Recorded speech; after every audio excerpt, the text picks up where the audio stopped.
Hello बच्चों, आज मैं स्टार्ट कर रहा हूँ wave optics previous year NEET question number 21। In the Young's double slit experiment the intensity of light at a point on the screen where the path difference is lambda. जब path difference is lambda हो तो उसका आप phase difference calculate कर सकते हैं। अगर path difference दिया हुआ तो पाथ डिफरेंस लेमडा इज के, मतलब उसका इंटेंसिटी कितना है, के है। Okay, lambda begins the wavelength of light used. The intensity at a point where the path difference is lambda बटे 4 विल बी।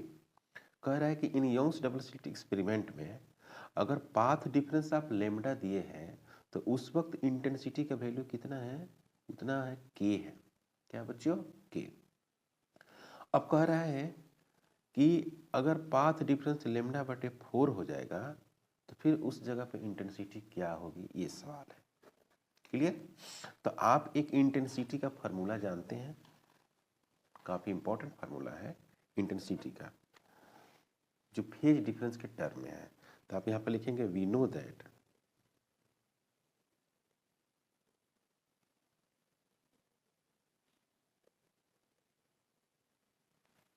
इंटेंसिटी का फार्मूला ऐसा होता है, I is equal to 4I0 cos square delta phi divided बटे 2, ये formula होता है। Okay, अब यहाँ पर क्या है कि जो पाथ डिफरेंस है, फर्स्ट केस में पाथ डिफरेंस है बच्चों delta x is equal to lambda. तो पहले फेज डिफरेंस निकालते हैं इसका, तो डेल्टा फाई डिवाइडेड बटे 2 pi is equal to delta x बटे लेमडा। ऐसा आपको रिलेशन बताया गया है ना। तो यहाँ से हम क्या निकालेंगे, डेल्टा फाई निकालेंगे। Delta phi is equal to 2 pi divided बटे लेमडा इंटू डेल्टा एक्स, और डेल्टा एक्स का वैल्यू कितना है, लेमडा। तो यहाँ पर हो जाएगा आपको delta phi is equal to 2 pi divided बटे लेमडा इंटू लेमडा, ये कैंसिल हो गया। तो delta phi is equal to जो मिल गया वो मेरा 2 पाई। Clear?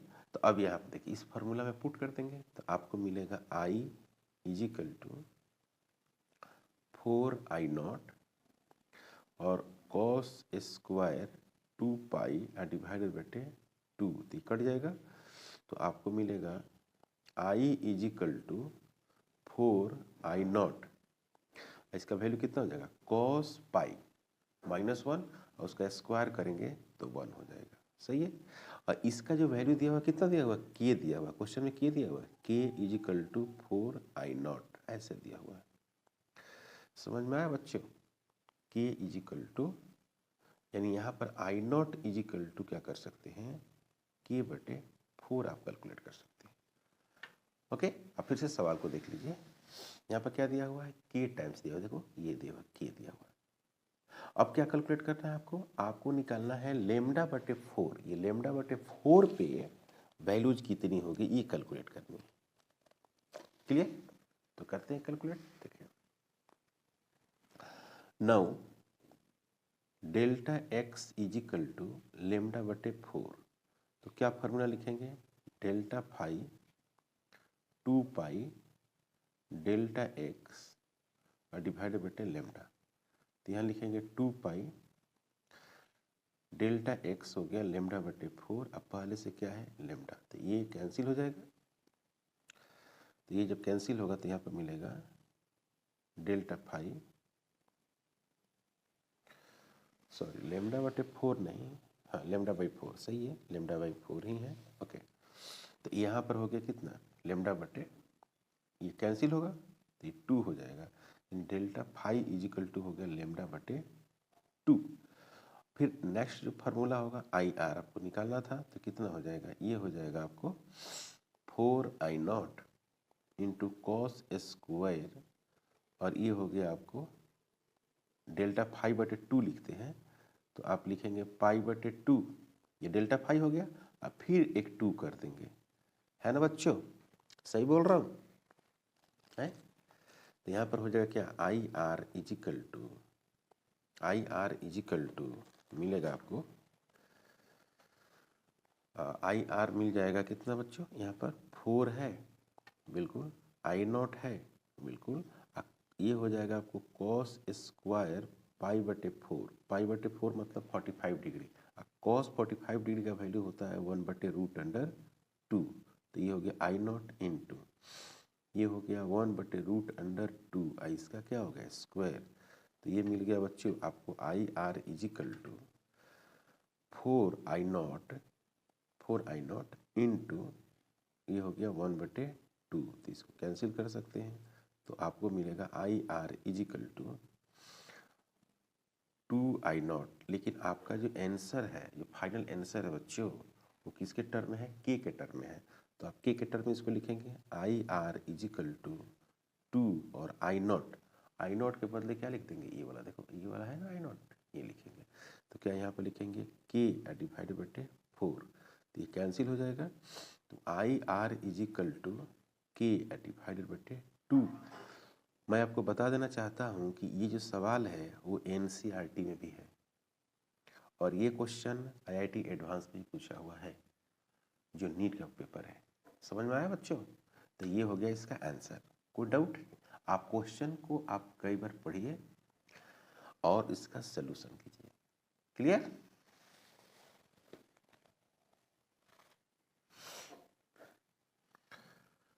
Question number 22, in Young's double slit experiment the slits are 2 mm, जो स्लिट्स है बच्चों वो कितना है 2 mm है, मतलब आपको स्लिट्स दिया हुआ है, distance 2 mm apart and are illuminated by photons of 2 wavelengths, मैंने 2 आपको वेवलेंथ्स दिया हुआ है, λ1 और λ2, full stop, at what minimum distance from the common centre bright fringes on the screen 2 metre from the slits, मैंने स्क्रीन का distance ये है, will a bright frings from one interference patterns coincides with a bright frings of the other। यहाँ पर कहा है ना कि ब्राइट जो फ्रिंग्स है वो कंसाइड किया है, सवाल समझिए, मतलब कहने का मतलब ये हुआ कि आपको यहाँ पर बहुत सारी चीज़ें आपको दे रखा है, अगर मैं 22 की बात करूँ तो आपको एक λ1 दिया है, फिर आपको वैल्यू एक λ2 दिया हुआ है, फिर डी भी दिया हुआ है, फिर कैपिटल डी भी दिया हुआ है, तो समझ रहे हैं कौन कौन क्या क्या वैल्यू दिया हुआ है, ये देखिए आप, in Young's double slit experiment the slits are 2 mm, मतलब कि ये 2 mm दे दिया, λ1 आपको दिया 1,200 एंगस्ट्रॉम, और ये दिया 1,0040 एंगस्ट्रॉम, ऐसे दे दिया, ओके, और कैपिटल जो डी दिया है देखो 2 मीटर दिया हुआ है, 2 मीटर। अब कह रहा है कि जैसे हम यहाँ पर लिखेंगे x1 इक्वल टू क्या लिखेंगे n1 λ1 capital D divided by D, फिर यहाँ पर लिखेंगे क्या बच्चों x2 is equal to n2 फिर λ2 कैपिटल डी डिवाइडेड बटे डी लिखेंगे, क्लियर है, कोई डाउट यहाँ तक नहीं। अब ये ब्राइट का पोजीशन है, मैंने ये ब्राइट है, मैंने लिखा है कि सेंटर से ये ब्राइट वाला लिख दिया, x बराबर n डी लैम्डा बटे डी आप लिखते हैं, ओके। अकॉर्डिंग टू क्वेश्चन दोनों कंसाइड कर देता है, both are कंसाइड्स, both are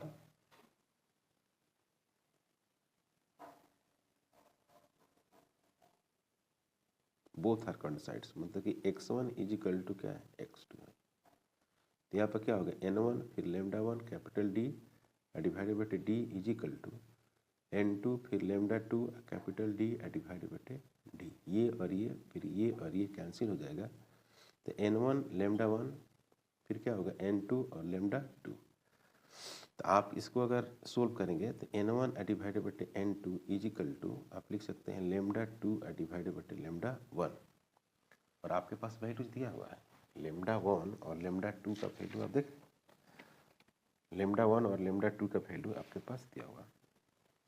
lambda 2 का जो वैल्यूज है वो कितना है बच्चों, ये है आपको लेमडा 2 का वैल्यू, लेमडा 2 का वैल्यू है 10,000 एंगस्ट्रॉम और यहाँ पर है आपको 12,000 एंगस्ट्रॉम, है ना। तो 30 से यहाँ 30 कैंसिल हो गया, एंगस्ट्रॉम से एंगस्ट्रॉम कैंसिल हो गया, इसको 5 लिख सकते हैं और इसको 6 लिख सकते हैं, मतलब कि आपको आ गया 5/6। अगर बात करें तो N1 डिवाइडेड बटे क्या हो गया N2 इजिकल टू 5/6, 5/6 हो गया। ओके, तो हमको करना था कि पोजीशन लिखना था, पोजीशन फॉर मिनिमम, यहाँ पे क्या लिखेंगे x1 is equal to N1 D lambda 1 divided बटे डी। N1 का वैल्यू ये है, मतलब कि ये N1 है तो ये कितना हो गया 5 हो गया, तो आप यहाँ पे लिखेंगे 5, डी कैपिटल डी का वैल्यू लिखेंगे 2, okay.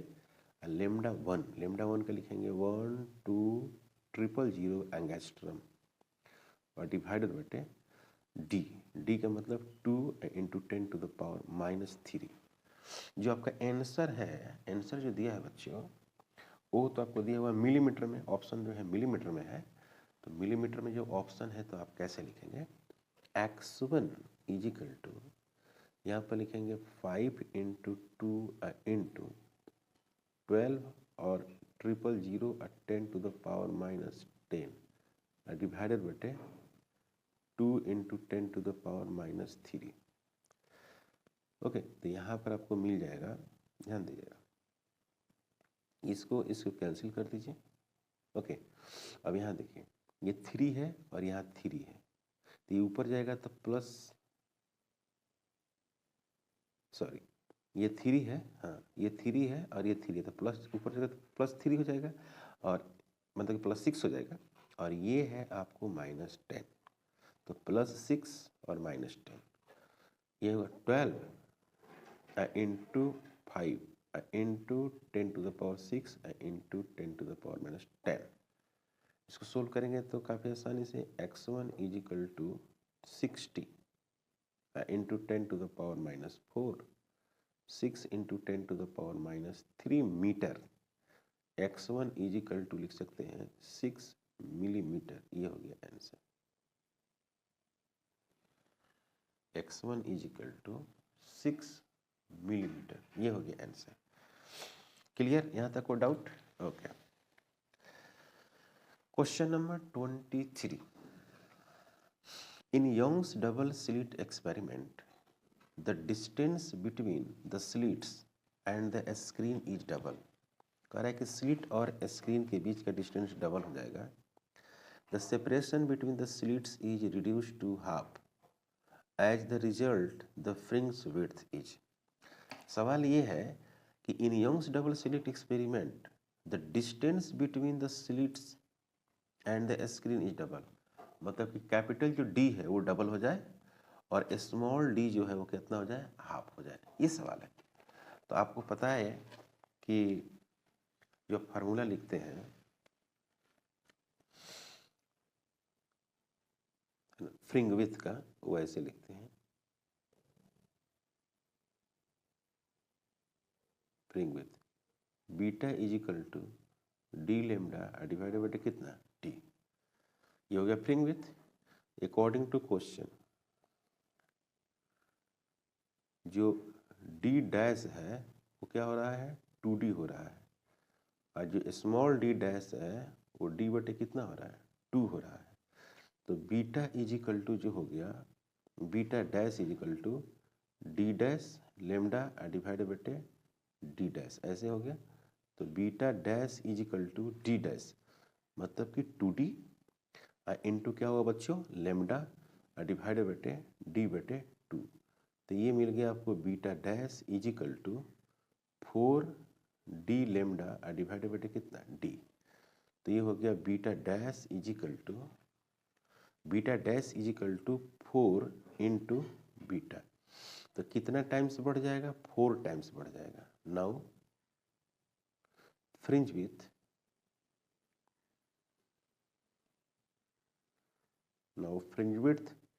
increases.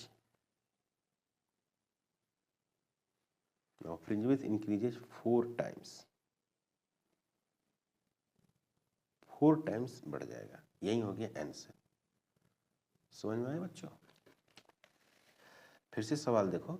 In Young's double slit experiment the distance between the slits and the screen is double, the separation between the slits is reduced to half, as a result the fringe width half कह रहा है becomes 4 time, तो ये answer होगा B. Okay, next question है question number 24।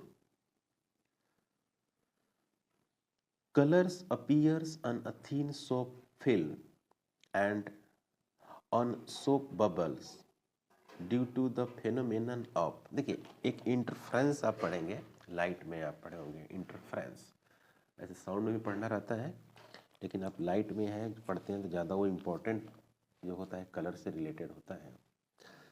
तो soap bubble जो होता है, सोप बबल या थीन है ना सरफेस सोच डिफरेंट कलर्स, सोच या मेनी कलर्स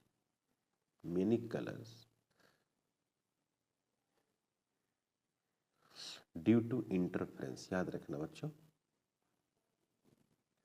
इंटरफ्रेंस के वजह से ये सारी बातें होती है।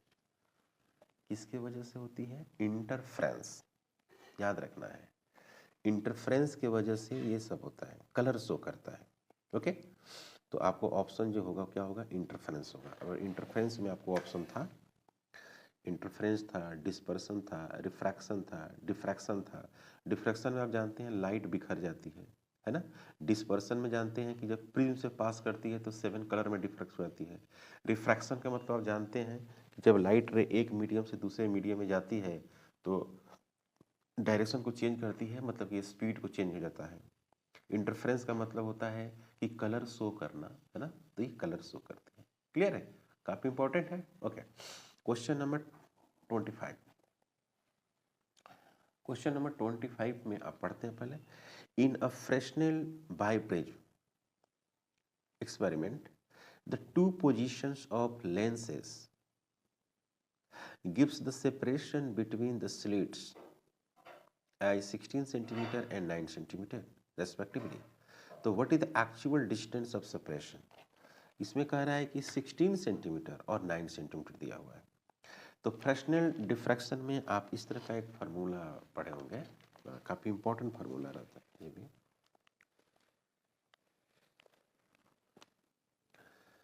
इस तरह का एक फार्मूला है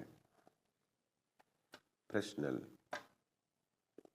25। फ्रेशनेल बाय प्रिज्म, इसमें 2 प्रिज्म रहता है और उससे आप एक रिलेशन कैलकुलेट करते हैं। जैसे डी जो है डिस्टेंस बिटवीन स्लिट्स होता है, डिस्टेंस बिटवीन स्लिट्स। तो इस डी का जो रिलेशन होता है कुछ ऐसा होता है, d1 इंटू d2, इस तरह से होता है। तो यहाँ पर जो d1 है वो दिया हुआ है और d2 भी आपको दिया हुआ है।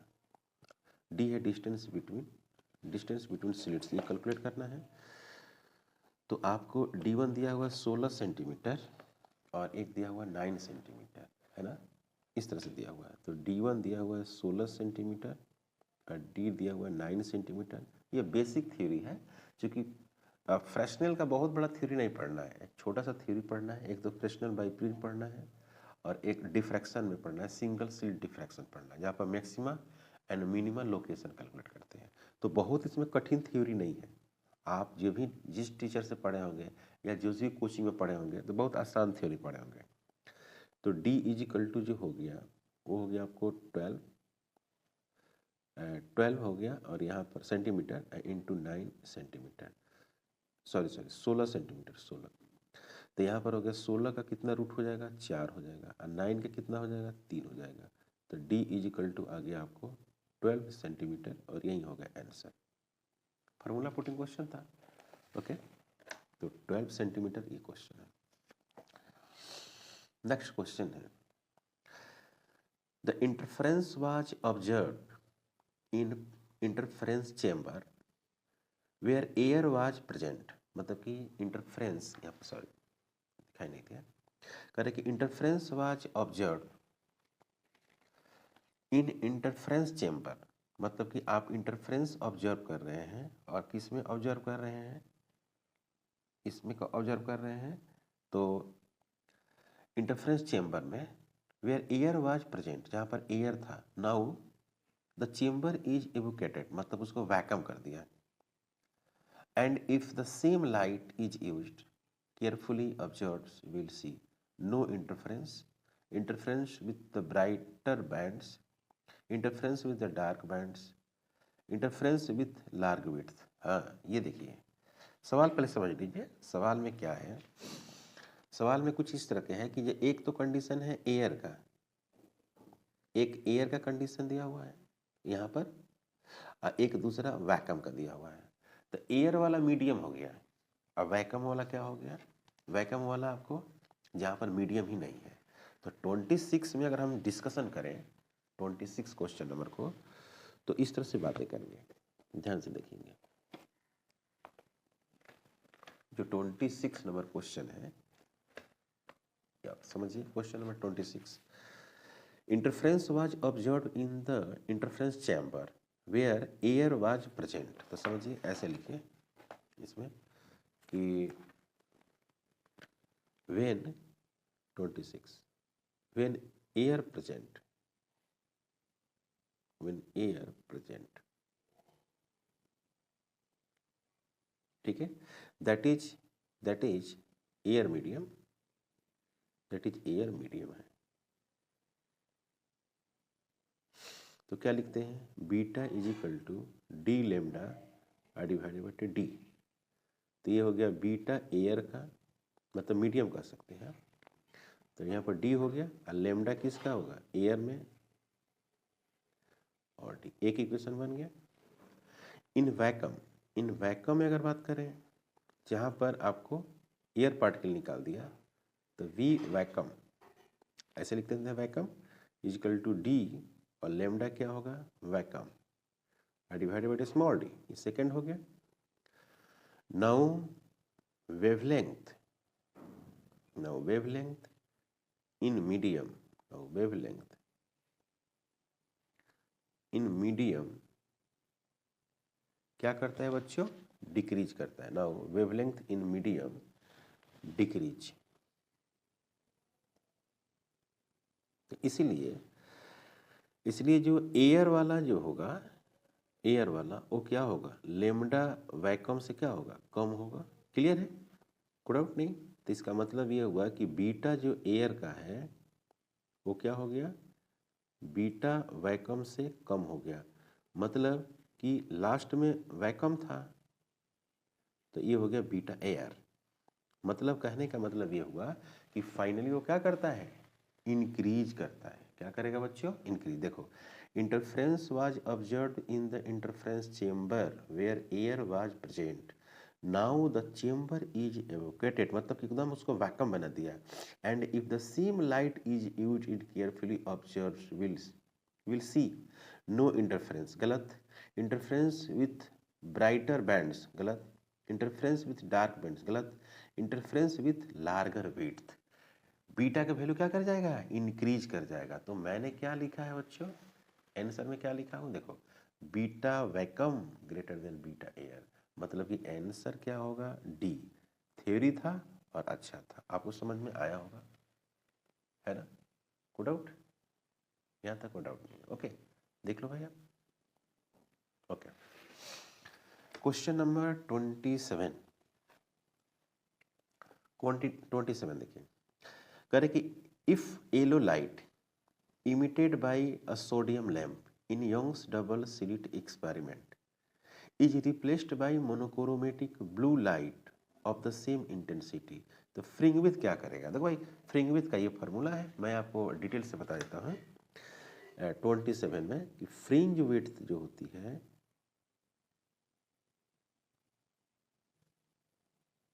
इसको हम लोग बीटा लिखते हैं और ये होते हैं डी लेमडा डिवाइडेड बटे D, where capital D and small D क्या है बच्चों, कांस्टेंट, कांस्टेंट है।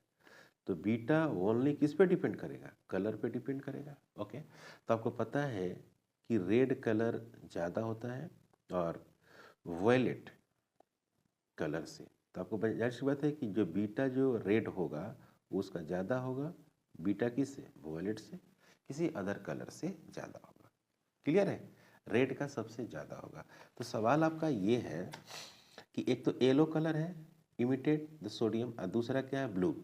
तो पहले येलो आता है उसके बाद ब्लू आता है, ठीक है। तो यहाँ पर क्या है fringe with decrease, fringe with decrease कर जाएगा क्योंकि ब्लू का कम होता है कि नहीं, और येलो का ज़्यादा होता है। सही बोला मैंने, ठीक है। तो यहाँ पर आप क्या लिखेंगे, डिक्रीज मतलब येलो का और ये हो जाएगा किसका, ब्लू का। तो येलो से कहाँ चला गया, ब्लू चला गया, येलो से blue, so fringe width, fringe width decrease, fringe width क्या करेगा, डिक्रीज करेगा। कोई doubt? Okay.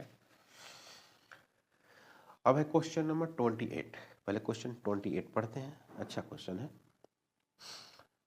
In Young's double slit experiment, Young's double slit experiment carried out with light of wavelength दिया हुआ है, मतलब कि 5000 दिया हुआ है wavelength. The distance between the slits is 0.2 mm, मतलब कि डिस्टेंस स्मॉल d का वैल्यू जो दिया हुआ है 0.2 mm दिया हुआ है, and the screen is at 200 centimetre from the slits, और कैपिटल जो d है वो दिया हुआ है 200 centimetre. The central maxima is at x बराबर 0, मतलब कि x बराबर 0 पर सेंट्रल मैक्सिमा होता है, बिल्कुल सही है। The third maximum taking the central maxima at zeroth maxima will be at x equal to, कोई कठिन सवाल नहीं है।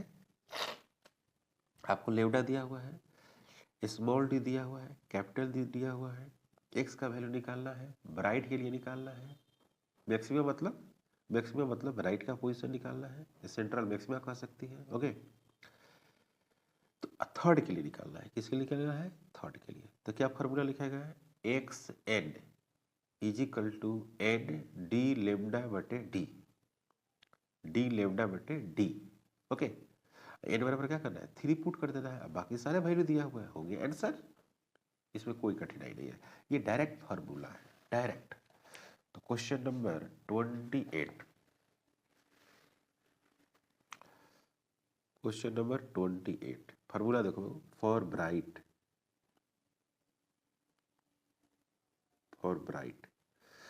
x is equal to N D lambda divide बटे डी, कोई दिक्कत नहीं। एन बराबर कितना है, 3 है, लेमडा इक्वल टू क्या है, 5000 एंगस्ट्रम है।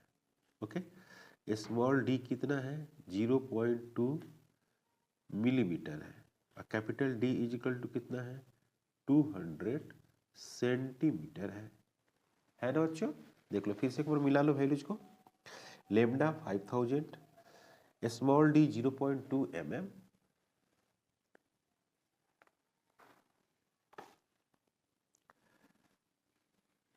लेमडा है 5000, स्मॉल डी 0.2 mm और कैपिटल डी 200 सेंटीमीटर, और किसका, थर्ड का निकालना है, और ये आपके पास ऑप्शन दिया हुआ है। ओके, इसको सोल्व कर दीजिए, आपका हो गया आंसर। तो x इज इक्वल टू यहाँ पर 3 हो गया, कैपिटल D का value 200 into 10 to the power minus कितना 3, और लेमडा का वैल्यू कितना होगा 5000 into 10 to the power minus 10, और डिवाइडेड बटे डिवाइडेड बाई स्मॉल डी यानी 0.2 इंटू 10⁻³ ऐसे लिख सकते हैं। ओके, फिर x इज इक्वल टू क्या होगा 3 इंटू,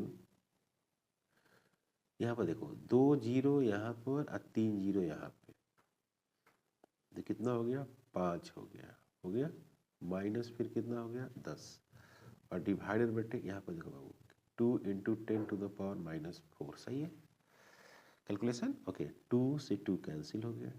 यहाँ पर देखिए यहाँ पर चला गया अभी कितना 7 है ना, 4 सॉरी इसको अगर हम सोल्व करें इसको तो ये हो गया 10⁻², इसको सोल्व करेंगे तो कितना होगा 10⁻⁻6।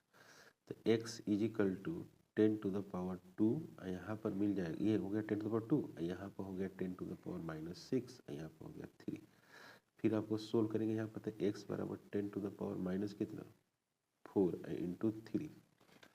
फिर इसको सोल्व करेंगे तो कितना मिलेगा 0.3 इंटू 10⁻⁻3 मीटर। तो फिर हो गया x is equal to 0.3 millimetre, ये हो गया आंसर।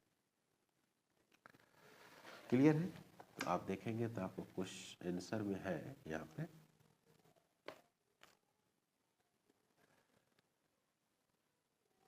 ओ 0.2 है बच्चों, ये जो है ना 0.2 है, गलत हो गया यहाँ पर। यहाँ देखिए ये 0.2 है तो यहाँ पर आपको लिखना होगा ये 3 हो गया। ओके, और यहाँ देखिए 5 छूट रहा है, यहाँ पर देख रहे हैं ना 5 यहाँ पर छूट रहा है। जैसे 2 से 2 तो कट गया और यहाँ पर 5 छूट रहा है, ये वाला 5। ओके, फिर यहाँ पे भी आपको 5 छूट रहा है। ओके, फिर यहाँ पे भी 5 छूट रहा है। ओके, फिर यहाँ 5, फिर यहाँ 5, तो आ गया 1.5 mm, ये हो गया आंसर। ये 5 देखना 5 मल्टीप्लाई किया मैंने। ओके, ये हो गया आंसर। को डाउट? अब बात करते हैं क्या क्वेश्चन नंबर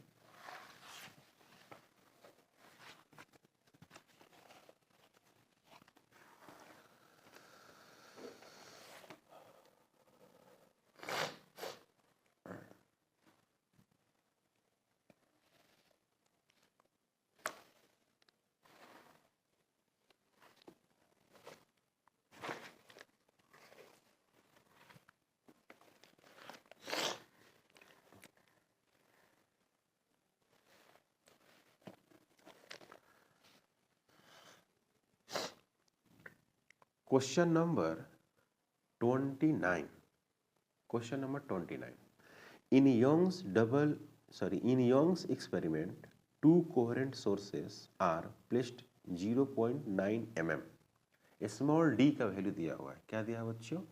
स्मॉल d का वैल्यू दिया हुआ है। Apart and fringes are observe 1 metre away, मतलब कैपिटल D का वैल्यू 1 मीटर है। If it produces second dark fringe, मतलब कि सेकेंड डार्क फ्रिंज प्रोड्यूस कर रहा है at a distance of 1 mm, distance of 1 mm मतलब कि x बराबर 1 mm from central fringes the wavelength of monochromatic light is used is would be, मतलब आपको लेमडा निकालना है। क्लियर है?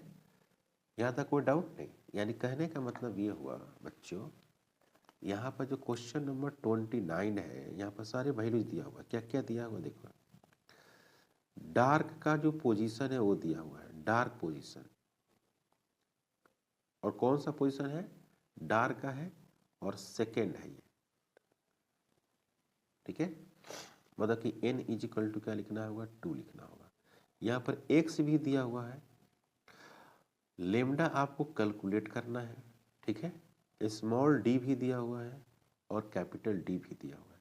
कैपिटल D आपको सीधे 1 मीटर दिया हुआ है, स्मॉल d जो दिया हुआ है 0.9 मिलीमीटर दिया हुआ है, और x बराबर आपको 1 मिलीमीटर दिया हुआ है। क्लियर? ये आपको गिवन है क्वेश्चन में, इतना आपको गिवन है। अब देख रहे हैं ये क्वेश्चन को मैंने पढ़ने के बाद आप क्वेश्चन को यही समझिएगा कि इतनी सारी चीजें दिया हुआ है। तो फिर आप फॉर डार्क के लिए आप क्या लिखते हैं, x is equal to 2n-1 और यहाँ पर लिखते हैं d लेमडा डिवाइडेड बटे 2d, ऐसे लिखते हैं। तो अब कोई कहे कि लेमडा बराबर लिखना है तो लेमडा बराबर क्या लिखेंगे बच्चों? लेमडा इज इक्वल टू आप लिखिएगा 2xd डिवाइडेड बटे 2n-1 2xd और 2n-1 कैपिटल D ऐसे। अब इसी को आपको पुट करना है, वैल्यूज कैलकुलेट करनी है। तो lambda is equal to 2, x का वैल्यूज दिया हुआ है 1 मिलीमीटर यानी 1 इंटू 10 टू द पावर -3 और d का वैल्यू दिया हुआ है 0.9 इंटू 10 टू द पावर -3 और डिवाइडेड बटे n बराबर 2 सेकेंड है तो यहाँ पर हो जाएगा 2 into 2 -1 okay into capital D का मतलब 1 मीटर। ओके तो यहाँ पर देखिए 2 दूना 4 हुआ। ओके 2 दूना 4 हो गया तो 4 में से 1 घटेगा 3 आ जाएगा। यहाँ पर देखिए आपको 2 दिया हुआ है 10 टू द पावर -3 और यहाँ पर 9 दिया हुआ 0.9 तो ये 9 इंटू 10 टू -4 हो जाएगा। तो ध्यान दो -4 और -3 -7 हो जाएगा। ये -4 कैसे हो जाएगा? ये दशमलव यहाँ शिफ्ट कर जाएगा। ओके तो यहाँ पर आप लिखोगे बच्चों 9 into 2 into 10 to the power -7 divided बटे 3 तो ये 3 से 3 कट जाएगा तो कितना बच जाएगा आपको? ये बच जाएगा आपको, ये 3 है तो 3 दूना 6 6 गुणे 10 टू द पावर -4 मीटर। ये क्या है? Lambda. Okay 6 into 10 to the power -4 metre. तो अब इसको आप लिखेंगे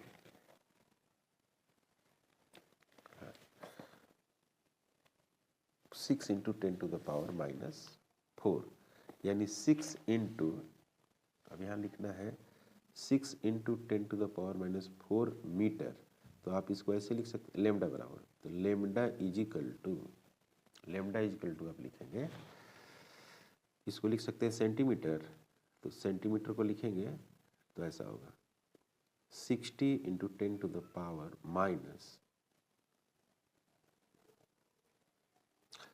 ये लेमडा है तो लेमडा इज इक्वल टू हो गया 6 into 10 to the power -4 into 100 centimetre, जो सेंटीमीटर में दिया हुआ है तो lambda is equal to 60 into 10 to the power -3 centimetre. ये हो गया आंसर, क्योंकि ऑप्शन भी इसी तरह का दिया हुआ है। अब देख रहे हैं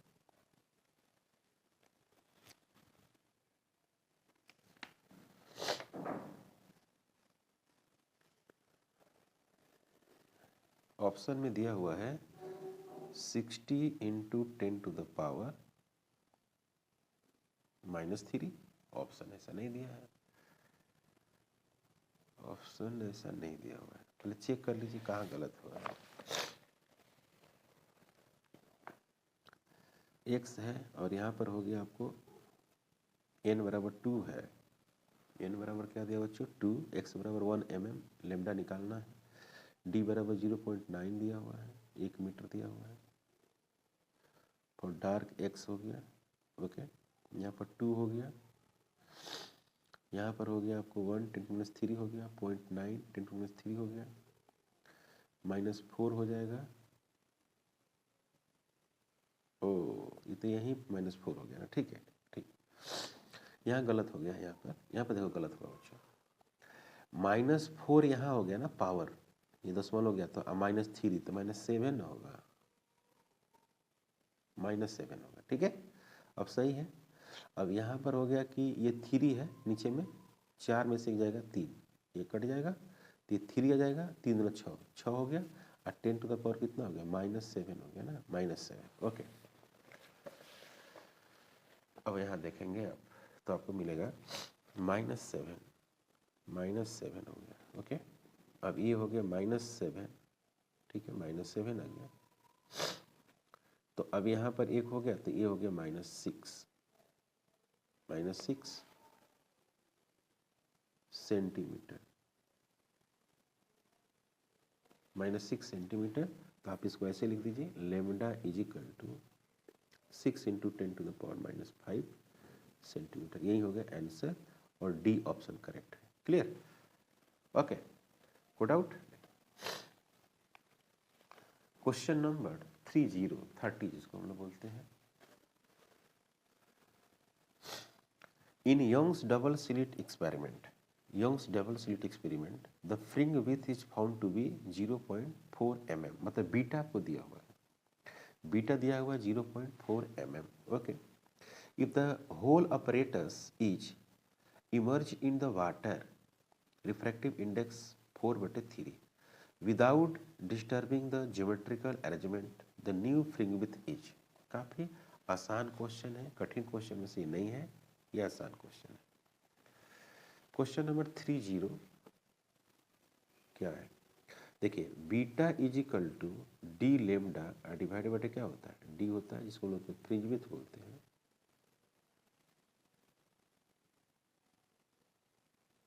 फ्रिंज विड्थ होते हैं।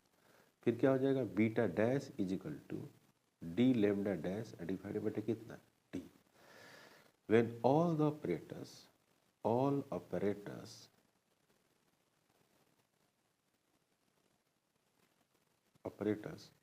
placed in water,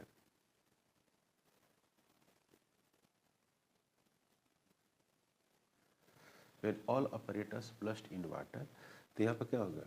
beta dash divided बटे क्या हो गया? Beta is equal to D lambda dash divided बटे डी और डी लेमडा बटे डी। ये सब कैंसिल हो जाएगा, ये और ये कैंसिल हो जाएगा।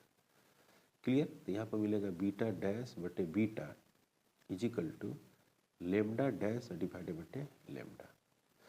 तो ये फिर फार्मूला बन जाएगा क्या कि beta dash is equal to beta into lambda dash बटे लेमडा। फिर देखिए ये डैश है, अब यहाँ पर क्या होगा? लेमडा डैश मतलब मीडियम का क्या होता है? लेमडा बटे म्यू होता है। देखिए फार्मूला लेमडा बटे म्यू, तो ये आ जाएगा beta dash is equal to beta into lambda बटे म्यू। पहले से क्या है? लेमडा। ये क्या होगा? Beta dash is equal to beta divided बटे क्या होगा? म्यू। है ना बच्चों? बीटा डैश बराबर क्या होगा? बीटा बटे म्यू बन जाएगा। ये काफ़ी इंपॉर्टेंट है। तो इस तरह से आपको याद रखना होगा कि अदर ऑपरेटर्स में अगर आप रखते हैं तो आपको ये बीटा डैश घट जाता है, बीटा बटे म्यू हो गया। तो beta dash is equal to beta, मतलब कि पहला वाला का वैल्यू जब आपको दिया हुआ है, पहला वाला का वैल्यू दिया हुआ 0.4 मिलीमीटर दिया हुआ है, और म्यू का वैल्यू जो दिया हुआ है वाटर का है, तो ये 4/3 होता है, 4/3। तो यहाँ पर लिखेंगे 4 डिवाइडेड बटे 3, 4 से 4 कैंसिल हो जाएगा। तो बीटा जो डैश होगा, बीटा डैश वो 0.1 mm इंटू 3। तो यहाँ पर क्या हो गया? Beta dash is equal to 0.3 millimetre, और यह हो गया आपका आंसर। यही हो गया आंसर। ओके, तो आज हम लोग बच्चों क्वेश्चन नंबर 30 तक सोल्व किए हैं। कंटिन्यू हम लोग नेक्स्ट वीडियो में कंटिन्यू करेंगे 31 से। क्वेश्चन जो है मैंने काफ़ी इसको समझाया है और इसका डिस्कशन किया है। जो प्रीवियस ईयर क्वेश्चन है, जो बच्चे नीट की प्रिपरेशन कर रहे हैं उनके लिए काफ़ी यूजफुल है। तो मैं एक एक लाइन को समझाया हूँ और डिस्कशन किया हूँ। तो आप ज़्यादा से ज़्यादा बच्चों के पास इसको शेयर करें और हमें सपोर्ट करें। चैनल पर नए हैं, सब्सक्राइब करेंगे, शेयर करेंगे। Thank you.